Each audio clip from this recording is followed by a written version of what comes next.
Hello friends, जय जगन्नाथ। ओडिशा प्रतियोगी channel को आपण मानक स्वागत। आजिर video Odisha poets and the title Odia कवि एवं सेमानकर उपाधि।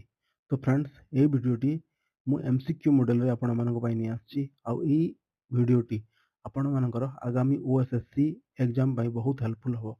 तो चलंतु देखिबा आजिर प्रथम क्वेश्चन। प्रथम क्वेश्चन टी हला ओडिया साहित्यर व्यासकवि भाबे किए परिचित। ऑप्शन गुडी कहला A Upendra Bhanj, B Sarla Das, C Fakir Mohan Senapati, D Gangadhar मेहर। तो यार सठिक उत्तरटी हेजिबो ऑप्शन नंबर सी फकीरमोहन सेनापति। फकीरमोहन सेनापति को ओडिशार व्यासकवि बोली कहा जाए। परवर्ती क्वेश्चन देखिबा। परवर्ती क्वेश्चन टी हला ओडिया साहित्य रे स्वभाव कवि बोली काहाकू कहा जाए। ओडिया साहित्य रे स्वभाव कवि बोली काहाकू कहा जाए। ऑप्शन गुडी गला ए Upendra Bhanj, B Gangadhar Meher, C Radhanath Ray, D Fakirmohan सेनापति। यार सठिक उत्तरटी हेजिबो ऑप्शन नंबर बी गंगाधर मेहर। परवर्ती क्वेश्चन हला कवि सम्राट काहाकू कहा जाए। ऑप्शन गुडी कहला A Upendra Bhanj, B Gangadhar Meher, C Radhanath Ray, D Fakirmohan Senapati. ताहले यार सठिक उत्तरटी हेजिबो option number A Upendra Bhanj. Upendra Bhanj को कवि सम्राट बोली कहा जाए। परवर्ती क्वेश्चन भक्त कवि बोली काहाकू कहा जाए। यार ऑप्शन गुडी कहला A Upendra Bhanj, Madhusudan Rao, D Fakirmohan Senapati, D Radhanath Ray. तो फ्रेंड्स यार सठिक उत्तरटी हेजिबो option number B Madhusudan Rao. Madhusudan Rao को ओडिशार भक्त कवि बोली कहा जाए। परवर्ती क्वेश्चन बाणीकंठ उपाधि काहाकू दिया जाइथिला। बाणीकंठ उपाधि काहाकू दिया जाइथिला। ऑप्शन गुडी कहला ए गोपबंधु दास, बी निमाई चरण हरिचंदन, सी फकीरमोहन सेनापति, डी मधुसूदन दास। तो फ्रेंड्स यार सठिक उत्तरटी हेजिबो ऑप्शन नंबर बी निमाई चरण हरिचंदन। तो निमाई चरण हरिचंदन को बाणीकंठ उपाधि दिया जाइथिला। परवर्ती क्वेश्चन हला सन्थ कवि काहाकू कहा जाए। ऑप्शन गुडी कहला A Upendra Bhanj, B Bhim Bhoi, C Fakir Mohan Senapati, D Gangadhar मेहर। ताहले फ्रेंड्स यार सठिक उत्तरटी हेजिबो ऑप्शन नंबर बी भीम भोई। भीम भोई को सन्थ कवि बोली कहा जाए। परवर्ती क्वेश्चन कविवर उपाधि केउ ओडिया कवि को दिया जाइथिला। ताहले ऑप्शन गुडी कहला A Upendra Bhanj, B Radhanath Rai, C Gangadhar Mehar, D Fakirmohan सेनापति। कहतु ताहले यार सठिक उत्तरटी कौन हम। यार सठिक उत्तरटी हेजिबो ऑप्शन नंबर बी राधानाथ राय। राधानाथ राय को कविवर उपाधि दिया जाइथिला। परवर्ती क्वेश्चन लोकरत्न उपाधि काहाकू दिया जाइथिला। ऑप्शन गुडी कहला ए हरिकृष्ण महताब, बी फकीरमोहन सेनापति, डी गोपबंधु दास, डी डॉक्टर कुंज बिहारी दास। यार सठिक उत्तरटी हेजिबो option number D doctor Kunj Bihari दास। कुंज बिहारी दास को लोक रत्न उपाधि दिया जाइथिला। परवर्ती क्वेश्चन उत्कल केशरी भावे किए परिचित। ऑप्शन गुडी कहला A Madhusudan Das, B Fakirmohan Senapati, D Harekrushna Mahtab, D Utkalmani Gopabandhu Das. तो फ्रेंड्स यार सठिक उत्तरटी कौन हम। यार सठिक उत्तरटी हेजिबो option number C Harekrushna Mahtab. Harekrushna Mahtab को डॉक्टर हरिकृष्ण महताब को उत्कल केशरी बोली कहा जाए। परवर्ती क्वेश्चन टी हला नृत्य प्रवीणा काहाकू कहा जाए। नृत्य प्रवीणा काहाकू कहा जाए। ऑप्शन गुडी हला ए केलुचरण पटना महापात्र, बी संयुक्ता पाणिग्राही, सी सोनाल मानसिंह, डी प्रियंबदा महांती। एमानक मध्यरु किए। ताहले यार सठिक उत्तरटी हेजिबो ऑप्शन नंबर बी संयुक्ता पाणिग्राही। संयुक्ता पाणिग्राही को नृत्य प्रवीणा बोली कहा जाए। परवर्ती क्वेश्चन अति बड़ी भावे केउ कवि परिचित। अति बड़ी भावे केउ कवि परिचित। ऑप्शन गुडी कहला A Upendra Bhanj, B Dinakrishna Das, C Jagannath Das, D Fakirmohan सेनापति।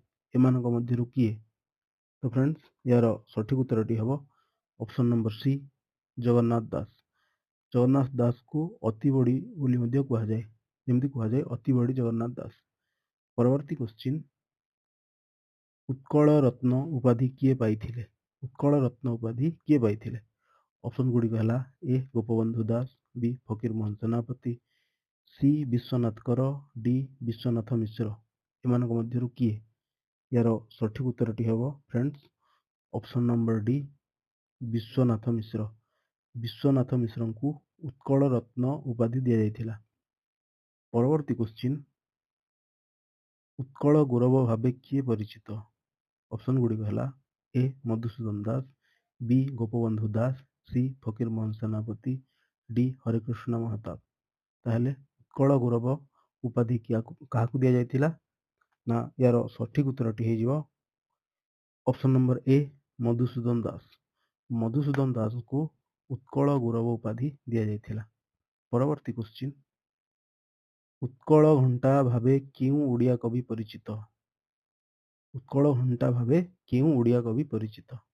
ताले यार ऑप्शन गुड़िक है ए उपेन्द्र भंज, बी गंगाधर मेहर, सी जदुमणि महापात्र, डी राधानाथ राय। यार सठिक उत्तरटी हो ऑप्शन नंबर सी जदुमणि महापात्र। ताहले यार सठिक उत्तरटी हो ऑप्शन नंबर सी जदुमणि महापात्र। परवर्ती क्वेश्चन टी है कर्मवीर उपाधि क्यों ओडिया कवि को दि जाइथिला?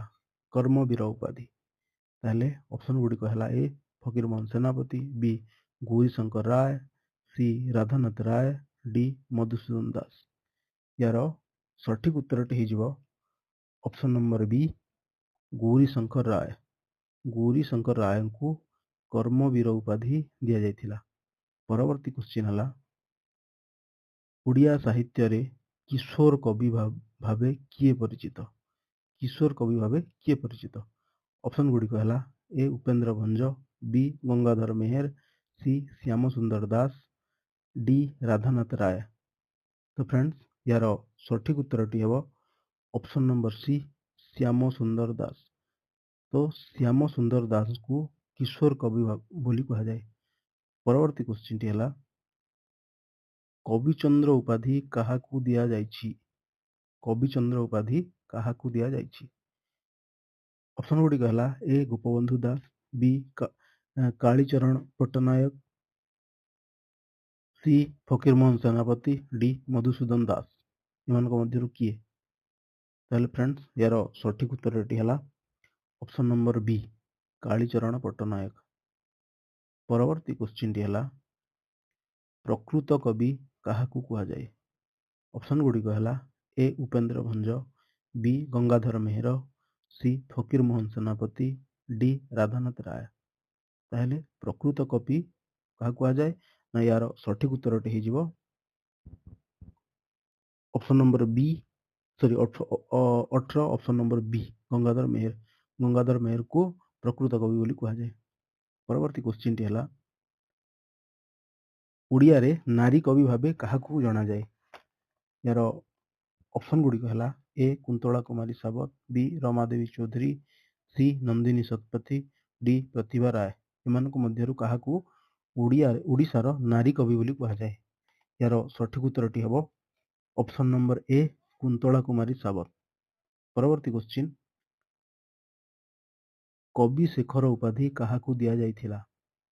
ऑप्शन गुड़िक है ए फकीरमोहन सेनापति, बी चिंतामणि महांती, सी गोपीनाथ महांती, डी उपेन्द्र भंज। एମାନଙ୍କ ମଧ୍ୟରୁ କାହାକୁ कवि शेखर उपाधि दि जाइथिला? ताहले यार सठिक उत्तरटी हो option number B Chintamani Mahanti. तो चिंतामणि महांती को कवि शेखर उपाधि दि जाइथिला। परवर्ती क्वेश्चन टी है प्रेमिक कवि काहाकू कहा जाए?